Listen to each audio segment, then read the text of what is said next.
আজকে আমি তোমাদের মাইক্রোসফট ওয়ার্ড নিয়ে আলোচনা করব। তো দেখো, মাইক্রোসফট ওয়ার্ড আমরা প্রথমে কীভাবে ওপেন করতে পারি। তো ওপেন করার কয়েকটি পদ্ধতি আছে। একটা পদ্ধতি হলো তোমার স্টার্ট বাটনে ক্লিক করবে। স্টার্ট বাটনে ক্লিক করে এখান থেকে অ্যাপস, অল অ্যাপস থেকে দেখো এখানে মাইক্রোসফট ওয়ার্ড, আমরা যে ওয়ার্ডটা খুঁজবো, মাইক্রোসফট অফিসের আন্ডারে মাইক্রোসফট ওয়ার্ড, মাইক্রোসফট ওয়ার্ড। তো আমার এখানে 2010 ভার্সন আছে, তোমাদের যা যেটা আছে সেটা আসবে। কারো যদি 2007 থেকে 2007 আসবে, 2016 থেকে 2016 আসবে, 2014 থেকে 2013 আসবে। এখানে ক্লিক করলে মাইক্রোসফট ওয়ার্ড ওপেন হয়ে যাবে। তো মাইক্রোসফট এটা একটা পদ্ধতি। আর একটি দেখো যে এখানে যে সার্চ বাটন আছে, এই সার্চ বাটনে ক্লিক করলে ওয়ার্ড যদি আমরা লিখি, যে ওয়ার্ড, মাইক্রোসফট ওয়ার্ড এটা লিখে ক্লিক করলে এখানে কিন্তু মাইক্রোসফট ওয়ার্ড চালু হয়ে যাবে। আবার আরেকটি পদ্ধতি আছে, যেগুলো ফাঁকা জায়গায়, ডেস্কটপের ফাঁকা জায়গায় রাইট বাটন ক্লিক করে, ডেস্কটপের ফাঁকা জায়গায় দেখি রাইট বাটন ক্লিক করে নিউ থেকে এখানে মাইক্রোসফট ওয়ার্ড। তাহলে আমরা তিনভাবে আমরা মাইক্রোসফট ওয়ার্ড চালু করতে পারি, ওপেন করতে পারি। তো ওপেন করার পরে আজকে আমাদের দেখো মেনু নিয়ে আমি একটু আলোচনা করব। প্রথমে আছে ফাইল। দেখো ফাইল মেনু, আমরা কোনো কিছু লেখার পরে যদি সেভ করি তাহলে সেভ হবে, সেভে ক্লিক করলে সেভ হবে। তো আমরা একটা লেখা নিয়ে আসি।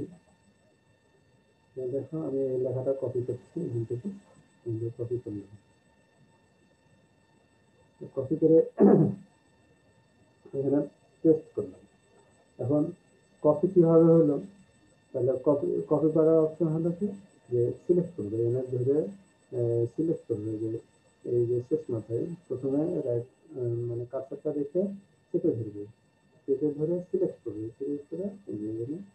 তো কপি করার শর্টকাট কি হলো, কন্ট্রোল সি, কিবোর্ডের কন্ট্রোল সি, অথবা মাউসের রাইট বাটন ক্লিক করে কপি।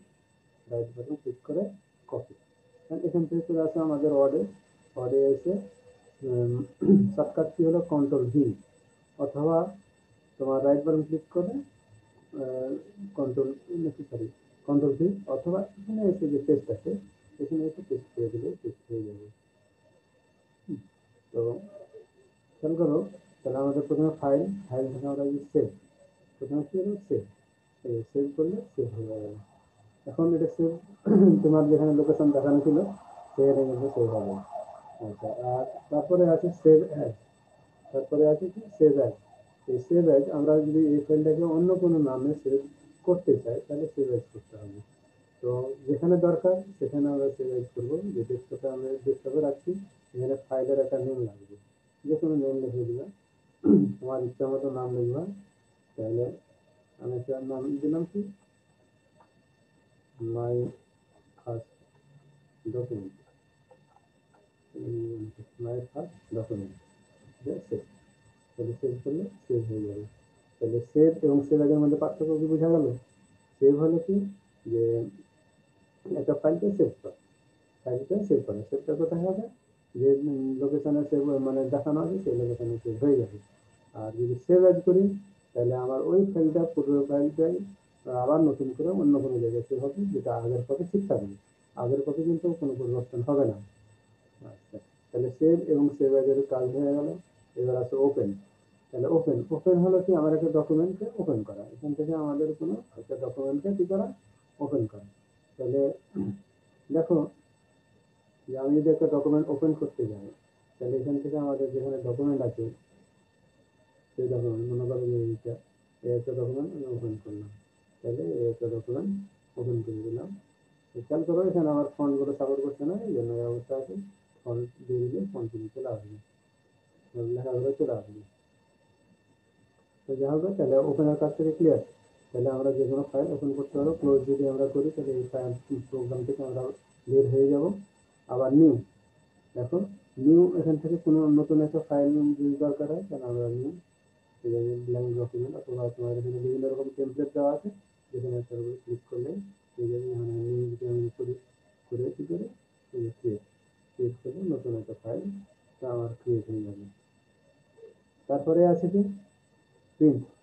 প্রিন্টের কোনো কিছু কাজ সম্পাদন করার পরে কোনো কিছু লেখালেখি করার পরে আমরা প্রিন্ট যদি করি তাহলে এখানে প্রিন্টার সিলেক্ট করে প্রিন্ট কমান্ড দিলে আমাদের প্রিন্ট হয়ে যাবে। এই হলো প্রিন্টের কমান্ড।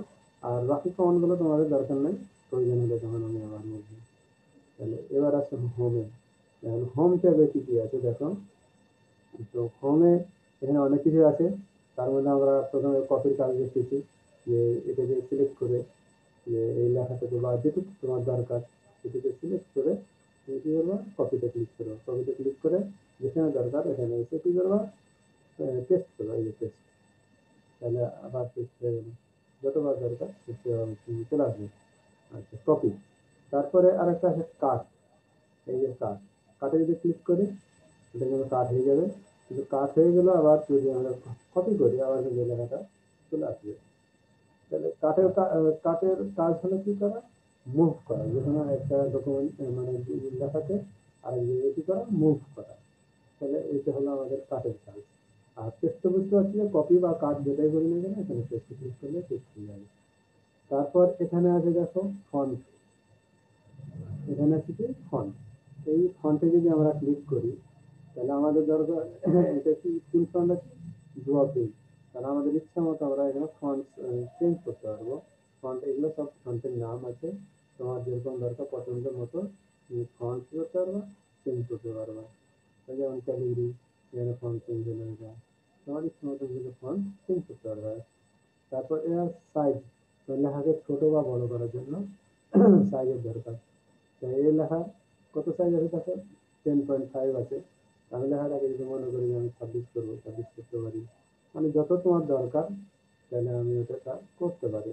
এখন খেয়াল করে দেখো এখানে, যে মনে করি যে আমার এই ফোনটা দরকার 37, তাহলে আমার 37 নাই, আমি 36 থেকে 80টা দিচ্ছি। তো তার জন্য কি আমরা এই 36 থেকে 80 এর মধ্যে অন্য কোনো সাইজ দিতে পারবো না? অবশ্যই পারবো। এখানে তোমার কি করতে হবে, ক্লিক করে লিখে দিতে হবে। মনে করো আমি 40 সাইজ দিলাম, তাহলে ক্লিক করে লিখে দিলে কি হয়ে যাবে, 40 সাইজ হয়ে যাবে। তারপর এটা দেখো বোল্ড।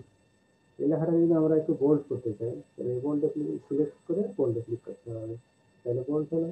তারপর আছে কি ইটালিক, লেখাটাকে বাঁকানো, অনেক ক্ষেত্রে বাঁকানোর দরকার হয়, তাহলে আমরা এটা সিলেক্ট করে যেটুকু দরকার সেটুকু আমি সিলেক্ট করে ইটালিক, এটা ক্লিক করলে ইটালিক হয়ে যাবে। আবার অনেক সময় আন্ডারলাইন করা দরকার হয়, এই আন্ডারলাইন হয়ে গেল, সিলেক্ট করে আন্ডারলাইনে ক্লিক করলে হয়ে যাবে। তাহলে এখানে হলো। তারপর আছে আমাদের কি স্ট্রাইক, মানে লেখা কেটে দেওয়া। এটা অনেক ক্ষেত্রে দেখা যায় যে লেখাটা কাটে যাওয়ার দরকার হলো, তাহলে এটা সিলেক্ট করে আমরা লেখাটা কি করে দিলাম, কেটে দিলাম। তাহলে এগুলো কিন্তু দরকার হয় তোমার কোথায়, ডিজিটাল মার্কেটে। যে একটা দাম হয়তো একটা ভ্যালু ছিল 100 টাকা, কমিয়ে দিয়ে আবার কি করলো 50 টাকা করলো, তখন দেখবো যে 100 টাকা কেটে দিয়ে 50 টাকা বা 80 টাকা যাই করো, ওই 100 টাকাটা কি থাকে, কাটা থাকে। তাহলে এই যে 3টা কাজ হলো। আচ্ছা, এখন খেয়াল করো যে তারপর আছে এটাকে বলা হয় কি সাবস্ক্রিপ্ট, আর এটা হলো সুপারস্ক্রিপ্ট। গণিত, ফিজিক্স, কেমিস্ট্রি এগুলো কিন্তু খুব ব্যবহৃত হয় সাবস্ক্রিপ্ট এবং সুপারস্ক্রিপ্ট। মনে করো আমরা কার্বন ডাই অক্সাইড লিখবো, তাহলে কার্বন ডাই অক্সাইড CO2,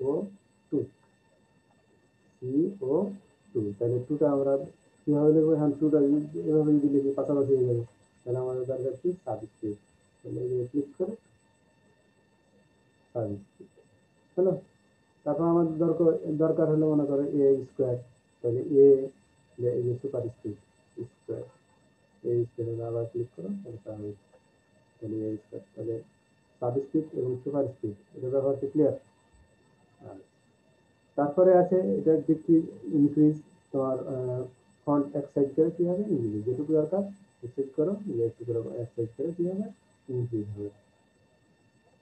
তারপর হলো এটা ডিক্রিজ, এক সাইজ করে কি হবে, কমবে। তারপর এটা লোয়ার কেস আপার কেস এখানে আছে। মনে করো আমি সবই আপার কেস করতে চাই, এটা ক্লিক করে আপার কেস হয়ে গেল। তারপর এটা ক্লিক করলে সব দিয়ে যাবে, লোয়ার কেস হয়ে যাবে। যেরকম দরকার সেরকম এখান থেকে এটা করা যাবে। তারপর এটা হলো কি যে টেক্সট, একটা টেক্সটকে আমরা ধরো বিভিন্ন ডিজাইন করতে পারি। এটার মাধ্যমে ধরো এই যে এটা ডিজাইন হলো, তোমার এটা থেকে ডিজাইন যেরকম ইচ্ছা সেরকম কি করতে পারি আমরা ডিজাইন করতে পারি। তারপর আসলো এখানে হাইলাইট, এখানে কি এই টেক্সটটাকে আমরা যদি হাইলাইট করি দেখো ক্লিয়ার, টেক্সটটাকে যে কোনো কালার পরিবর্তন করতে পারবো, তুমি তোমার ইচ্ছা মতো কি করতে পারবো, কালার পরিবর্তন করতে পারবো। আবার যদি আমরা ক্লিক করে যে কালার দরকার সেই কালারটা আমরা দিতে পারি। তাহলে এটা হলো হাইলাইট। তারপর আসলে এটা কি যে তোমার ফন্টের কালার, যে আমরা এই যে ফন্টটা আছে এই ফন্টটাকে আমরা এই কালারিং করতে যাচ্ছি, এই কালারিং করার জন্য ইচ্ছা মতো এখান থেকে কালার তুমি ফিক্স করে নিতে পারো। তাহলে এখানে এটা হলো। তারপর এখানে আসলো বুলেট, এটা লেখাতে কিন্তু কিছু পয়েন্টের দরকার হয়। কি দরকার হয়? পয়েন্টের দরকার হয়। যেমন আমি এখানে ধরো যে বুলেট দিতে চাই,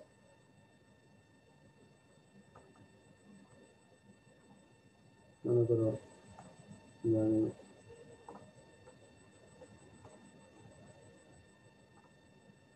লেখা থেকে কি করতে চাই, বুলেট দিতে চাই। সিলেক্ট করে এখানে যে বুলেট যেগুলো সব কিছু দেখো বুলেট চলে আসে। তারপর তোমার মনে করো নাম্বারিং করা দরকার, তাহলে এখানে নাম্বারিং ক্লিক করে নাম্বার চলে আসবে, তোমার যেরকম দরকার আসলে সেরকম চলে আসবে। আর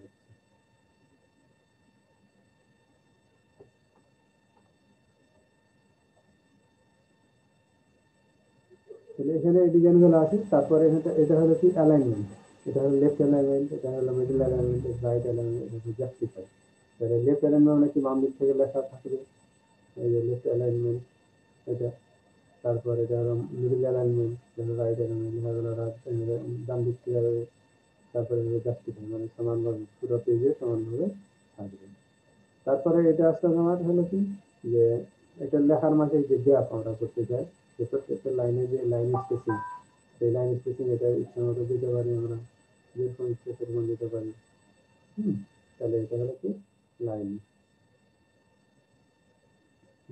তারপরে আসলে এটা হলো তোমার বর্ডার দেওয়া, মনে করো এই লেখাটা আমরা কি করতে চাই, বর্ডার দিতে চাই, তাহলে এই যে বর্ডার দিয়ে দিলাম, এভাবে বর্ডার দিয়ে দিই। তো এখানে আজকে আমরা একটা মেনু কাজ দেখলাম, যে ফাইল মেনু এবং হোম মেনু, দুইটা মেনু কাজ দেখলাম। তো আজকে এই পর্যন্ত, তোমরা আবার এটাকে রিভিউ করো এবং দেখতে থাকো।